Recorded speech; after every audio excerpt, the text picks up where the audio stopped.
The morning sun streamed through the windows of the Grand Oaks Chess Academy, casting long shadows across the polished wooden tables. The air was thick with anticipation as young players prepared for the biggest tournament of the year. The scent of freshly brewed coffee and the faint sound of murmured strategy discussions filled the room. This wasn't just any competition. For many, it was a proving ground where reputations were built or shattered. Among them was Raymond, a quiet but intensely focused teenager who had spent years honing his craft. To him, chess was more than just a game. It was a battle, a way to prove that intelligence and skill could overcome any obstacle. Each piece on the board was a soldier, and every move was a calculated strike in an intricate war of the mind. He had studied the greats, memorized thousands of positions, and spent countless nights replaying matches in his head. But no amount of preparation could shield him from the unspoken challenges he faced. Raymond knew this tournament would not be easy.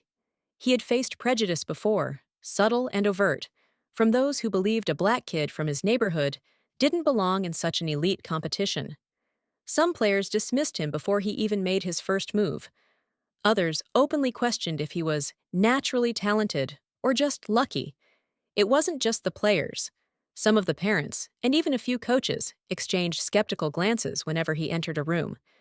But Raymond never responded with words. He let his game do the talking.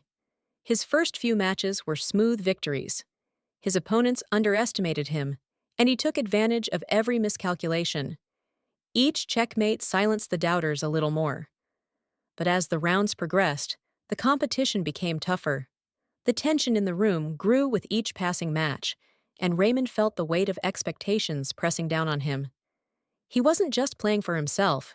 He was playing for every kid who had ever been told they weren't good enough. As the semifinals approached, Raymond found himself facing Jordan, a well-respected player with an aggressive style. Jordan had crushed his previous opponents with swift, brutal attacks that left them scrambling. The match was intense, with Raymond countering each assault with precise defensive maneuvers. The clock ticked down, their pieces dwindled, and the entire room watched in silence. Then, in a moment of brilliance, Raymond sacrificed his knight, creating an opening that led to a devastating checkmate. The crowd erupted in whispers, amazed at his calculated risk. He had made it to the finals. His final opponent was Christopher, a highly ranked player from a prestigious chess academy. Christopher was confident, smirking as he extended a hand before the match. "Hope you're ready for this," Christopher said, his tone laced with arrogance. Raymond simply nodded, eyes locked onto the board. He had been ready his whole life. The game began, and immediately, Christopher played aggressively, launching attacks designed to overwhelm. His opening was sharp, precise, a carefully rehearsed sequence meant to corner his opponent early. But Raymond didn't flinch. He analyzed, adapted, and countered with moves so precise they forced Christopher onto the defensive. The audience murmured, watching as Raymond dismantled the strategy of a player many had considered unbeatable. Christopher's frustration grew. He drummed his fingers on the table, his confidence beginning to crack. He cast nervous glances at his coach, who was shifting uncomfortably in his seat. The clock was ticking, but Christopher's usual self-assured demeanor had vanished. In the final moments of the game, Raymond executed a brilliant endgame sequence, a maneuver he had practiced hundreds of times. Checkmate. Silence filled the room. Then a wave of applause erupted. Raymond had done it. He had not only won the tournament, but also shattered the preconceived notions about who belonged in the world of competitive chess. As he accepted the trophy, Raymond didn't gloat. He simply met Christopher's gaze and offered a small nod, an unspoken reminder that skill, not background, determined greatness. He could see the defeat in Christopher's eyes, but also something else, respect. That day, Raymond didn't just win a championship. He made history. As he walked out of the tournament hall, he spotted his mother in the crowd, tears glistening in her eyes. She had been there for every late-night practice, every moment of doubt, every setback. She pulled him into a tight embrace, whispering, "You did it! I always knew you would." Raymond smiled, But deep down, he knew his journey was far from over. This victory was just one step toward a much larger goal. There would be more tournaments, more challenges, and likely more discrimination. But now, the world had no choice but to see him for who he truly was, a champion.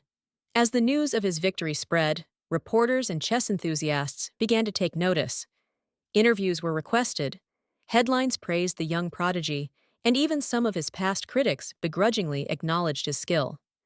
However, Raymond remained humble, knowing that one victory did not mean the fight was over. The following day, as he returned to his community, he was greeted with cheers from friends and neighbors who had followed his journey. Many young kids, inspired by his success, bombarded him with questions about chess, eager to learn the game that had changed his life. Raymond took a deep breath, realizing that his victory wasn't just his own. It was a win for everyone who had ever been told they didn't belong. And so, as he set up a chessboard in his local community center, surrounded by bright-eyed children eager to learn, he knew his true mission had only just begun. And that brings us to the end of this story. Thank you for watching until the end. If you enjoyed this story, don't forget to like the video and share it with your friends. Your support helps us continue bringing you inspiring stories just like this one.